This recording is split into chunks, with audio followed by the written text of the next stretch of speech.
I've been hearing all day, Moses is dead. That was said many, many thousands of years ago. Moses, my servant, is dead. Yeah. Yet today it seems that, well, down through the ages, that's had to be repeated over and over and over to every generation. Yeah. Yet we have come to such a time when there are literally masses of people who are beginning to understand that statement. Yeah. Moses is dead. Yeah.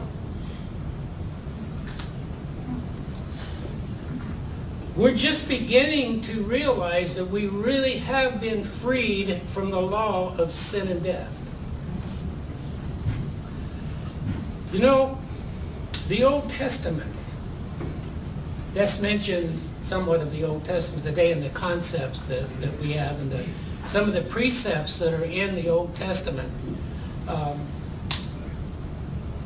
The Old Testament is probably the best example we have of a people who were living by the knowledge of good and evil.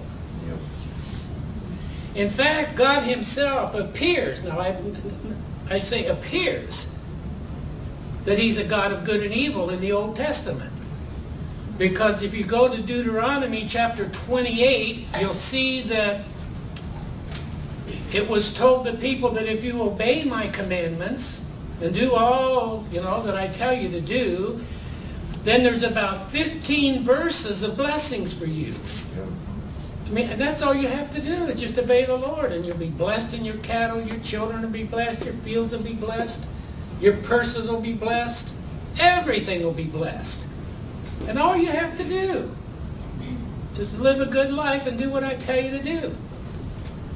But if you don't do that, if you don't do what you're told, instead of getting 15 verses of blessings, you're going to get about 60 verses of cursings. That's the tree of good and evil. And that's why it's so important for us to realize that Moses is dead. In fact, in the Gospel of John, the first chapter, it says that the law came by Moses. But grace and reality came through Jesus Christ. So we've been seeing for some time now that there are two men on the earth, Adam and Christ.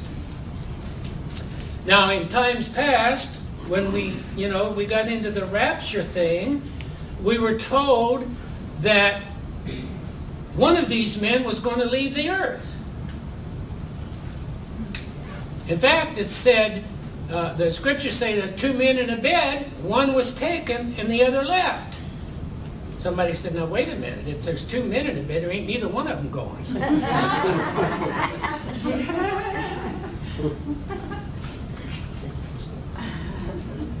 But one of those men is leaving the earth. And it's not Christ, it's Adam. And I'll never forget when I first began to realize this, and I never had heard anybody preach it or anybody tell me, when I realized that both of those men, Adam and Christ, were, representatives of the carnal being and the spiritual being. And that the carnal being, the one who is disobedient, the one who is lawless, everything in our being that's not according to godliness, that is what's being taken away. So there really is a rapture. I'll never forget when I first saw this. I was sitting in my office one Sunday morning before I was to bring a message, and I was reading about the rapture because I'd been studying it, and I just saw, now wait a minute, it's the wicked that was taken off the earth. And before I preached that, we had a lady in our church, she'd been coming for a few weeks, and she told me the first time she ever heard me speak, she said, "Oh, Pastor Gary." She said, "Sitting there listening to you," she said, "it's like sitting at the feet of the Apostle Paul." She must have told me that for 2 or 3 weeks in a row. until I saw that the wicked were being taken off the earth. So I got up that Sunday morning and I shared how in the days of Noah it was the wicked taken off the earth. It wasn't the righteous. And that the meek will inherit the earth. That woman who thought she was sitting at the feet of the Apostle Paul now thought she was being deceived by an angel of light. But see, that's how our minds go. And you know what? There are still very few people today who are not seeing through eyes of good and evil. Remember what Des said this morning? Anything that is not eternal is temporal. And anything that is temporal, it really isn't real. And it's going to fade away. For we what? Look not at the things which are seen, but the things which are unseen. Well, what do we see today? Well, we see an accountant sitting over here. We see a pharmacist. We see a preacher sitting there at the camera. And we see prostitutes and we see gays and but you know what? God only sees one thing. If we could only get this through our, well, it's not going to come to our mentality, but if we can get this, if Christ can raise up within our being to where we stop looking with these eyes of good and evil, we will see only Christ. Yes. That's what's happening. There is a group of people today, you might say a group consciousness arising on the earth that is beginning to realize that they cannot see through these natural eyes and become judges and critics and see through good and evil. And so we're beginning to understand that all men have that seed of Christ within them.